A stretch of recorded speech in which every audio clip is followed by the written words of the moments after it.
Hello and welcome back to the channel. Just doing some shearing. I've got my GoPro on a mount above me, but unfortunately it's not blessed with much locations to see the best of the cab. Maybe I'll have to pick this up with JCB and have a bit more recording locations. But yeah, so I've got the grab on. So it's all running off the high flow. So you got a little rocker. You won't be able to tell you what the pitch is coming down a bit. You got a little rocker on this hand here underneath, and then you just press this rocker over here on the right hand side of the joystick, and then she'll go shearing. She will do more than 200mm, but you don't really want to push it too much. Hopefully you can hear me better. I've got a media bod for my GoPro now, so yeah, fingers crossed. And then all this brass you see here, we'll get a flail and we'll flail all that off to get him back to his original fence line, and then he can gain quite a lot of ground.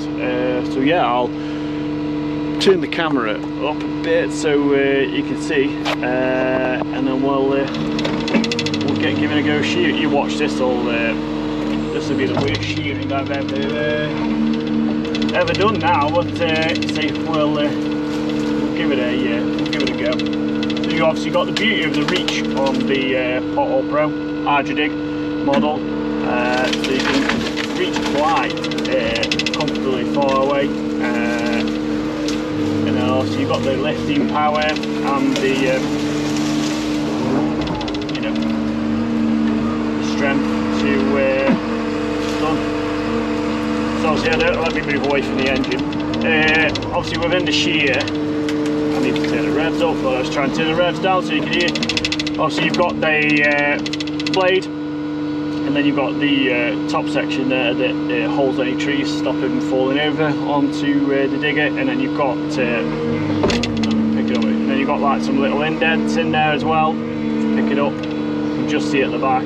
They like help to catch the tree and groove it. So I'm thinking when you're locking it in like this, let's just say you've got it locked in there, you've got nice comfy, well, let's say you've got it like that, you've got nice grab of the tree, and then that allows you to bring it down nice and gently in a nice smooth manner, so you haven't got almost like uncontrolled loads above you or in places. So talking about the reach, sometimes to get to the stuff you've got to go with. Obviously I can reach further, I've got the blade on the back, but that isn't down. I think I've missed that one there, so the trouble is finding the tree you need to shear. So there we go, we've got it there. So hopefully you can hear me better now. I'm trying to not, obviously you don't want to destroy the tree, but this is a public footpath, so he's asked me to clean this up. He's had some complaints of people not getting hurt,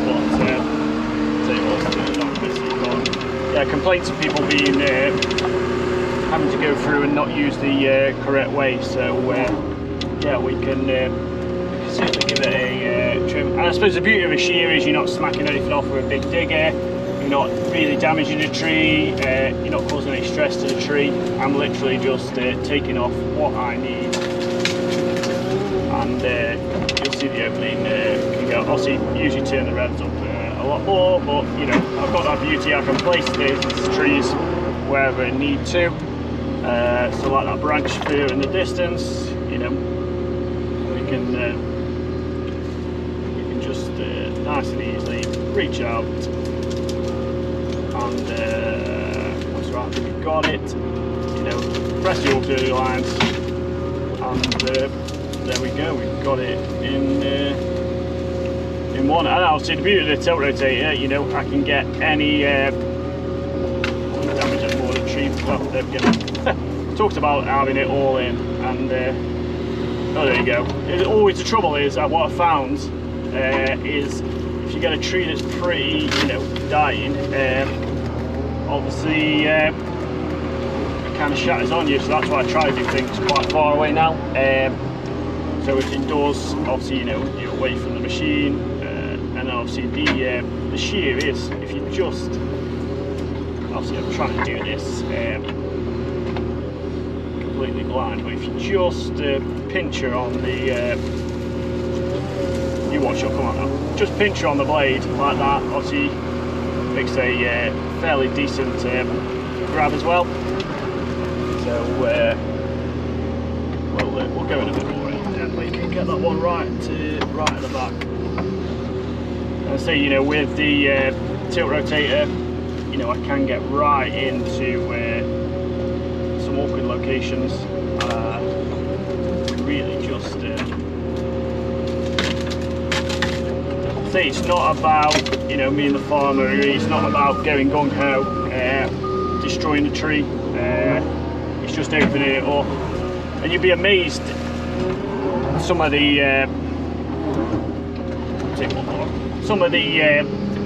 fence lines we've done. It's opened the field up quite drastically, and yeah, I'm pretty impressed, to be fair with you, how much more, you know, how much more yield he's estimating he can get by just, you know, them extra couple of meters all the way around. So yeah, it's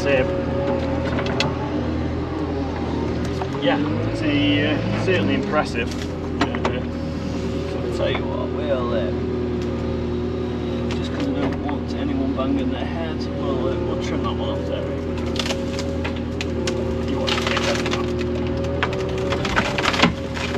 There we go. The other reason I'm moving out is because obviously I don't want to snag any hydraulic lines or anything like that, and also I don't want to get all my boom treed up.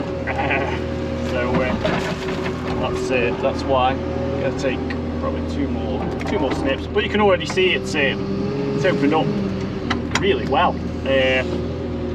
You watch, I'll drop all these now. So we'll, I suppose, yeah, people will be watching saying, oh, you know, it'd be quicker to get secateurs or something out, but hey, I haven't got any. And yeah, I do agree, you're probably thinking it's overkill for little branches like this, but you know, a lot easier than secateurs, isn't it, to do it this way. So what we'll obviously say, you know, if you've got any that you can't get and you just want to cut them off, you know, there you go, see, sheared that one off perfectly. But you can see now, it's obviously opened up that walkway quite drastically for people to start to use. So yeah, I think it's a brilliant tool. So he has asked me just any trees that are coming out just to take off as well. So that's obviously what we're doing here. There you go. Yeah, I'm on about the grab. We'll snip this one for you. So obviously, you know, I could go right into the tree and go gung ho, cut all manner away, but it's not part of the requirement or you know, the task in hand. Just about opening up spaces for you know, people to walk the dog or you know, footpaths. So we've got a bit more around here. Say all this is going to get flailed along here. So yeah, and then I usually just tie them all up, put them in a pile, and you know, I can sit quite comfortably like here. You might lose the image just thinking, well, quite far away. Saying that I can, you know, this a bit of line for each other, and then I can put the dozer blade on, and then I can get dozering, pushing them all into a pile. So it's not straining the machine at all. Pinch that a bit more, there you go.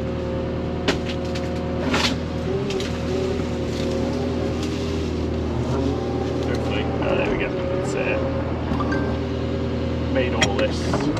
What I've talked about all this, haven't I? And then the things move on you. But you're talking about where you just pinch it, and then you can use a traditional grab, to be honest with you. Obviously, you've got to get a tractor in these as well, so that's why we're locking some of these off. See what that one's gonna go. Probably the sunlight is helping on this, isn't it now? Should really. Just worried if I move it, you won't hear my dulcet tones. But there you go. So we'll take a big chomp here.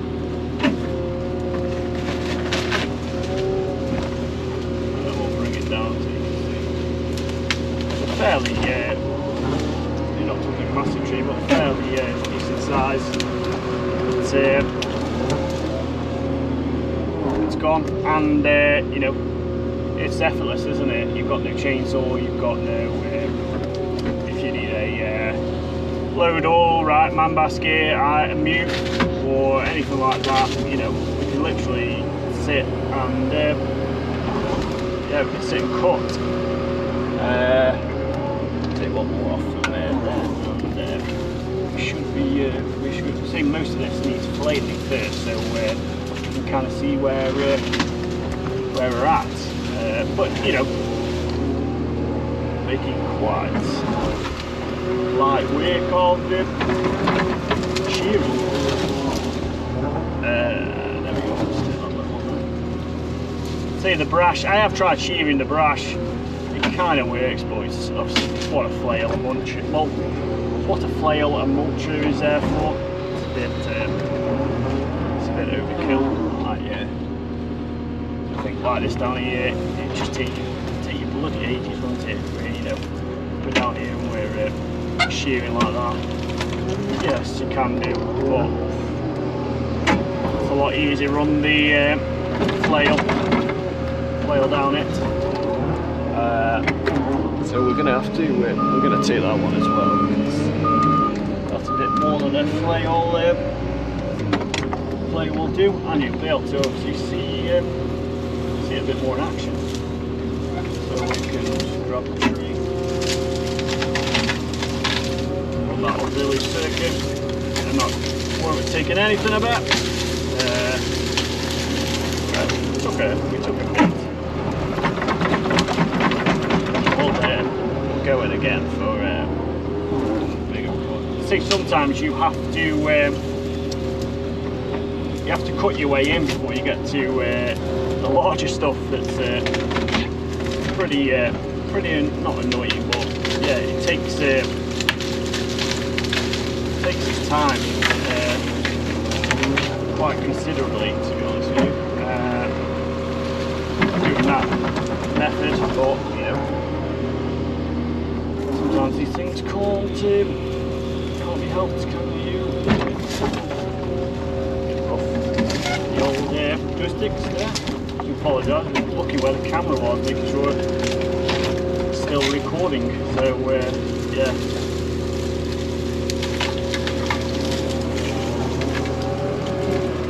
Probably sharpened this blade a few times, twice. Nothing drastic or taxing. We'll move on a bit now.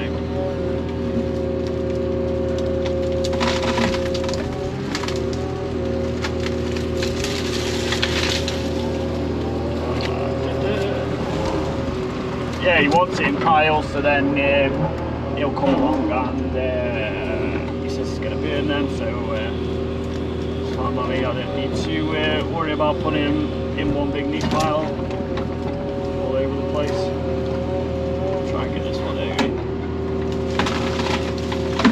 See, some of them are bloody connected to the that one. Some of them are connected to the bloody do apologise. to the old fence line. So you end up having to then chomp again because you don't want to take the fence out. We can pretty comfortable there to be fair. Everything else might be flails.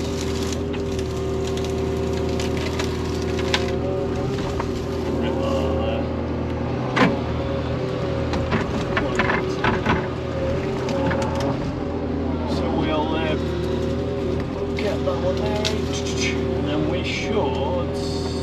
This actually say everything else will get flailed. So I'm not too concerned about the